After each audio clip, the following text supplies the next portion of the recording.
most of us have never been in the concentration camp experience.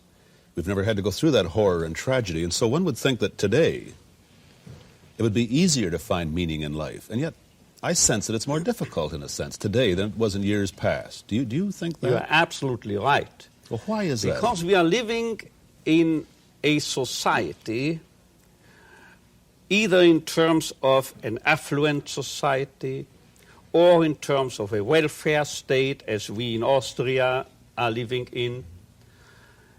Anyway, these types of societies virtually, or at least they are out, virtually to satisfy and gratify each and every human need, except for one need, the most basic and fundamental need operant in man, the need for meaning.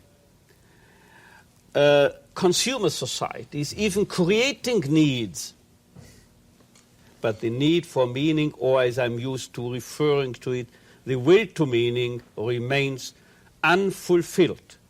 It's what I'm used to calling recently the unheard cry for meaning. You scarcely will find any reference to what is the most fundamental and basic concern of man. Neither pleasure nor happiness, nor power or prestige, but originally and basically his wish, his desire to find and fulfill a meaning in his life, or for that matter, in each single life situation confronting him. And if there is a meaning to fulfill, if he's aware, if he becomes cognizant of such a meaning, then he's ready to suffer, he's ready to offer sacrifices, he's ready to undergo tension, stress, and so forth, without any harm being done to his health. But if there is no meaning available, no meaning in his visual field, then he takes his life. Can you imagine a situation for a human being which is more full of stress than Auschwitz? And virtually all neurotic symptomatology disappeared in Auschwitz. And the degree to which suicide took place in Auschwitz and Dachau was astonishingly, surprisingly low.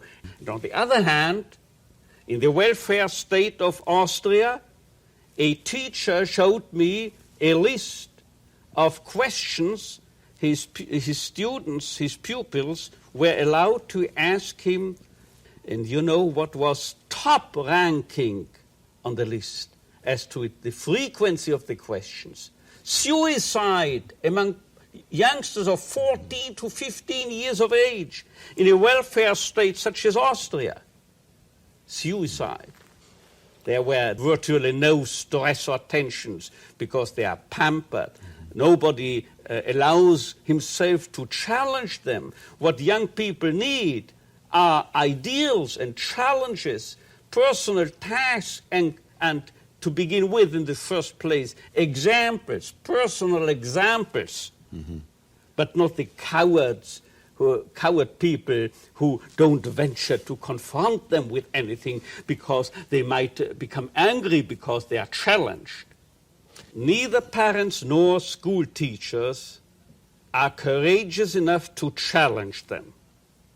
Don't arouse tensions. Don't create tensions. Don't put stress on them. See?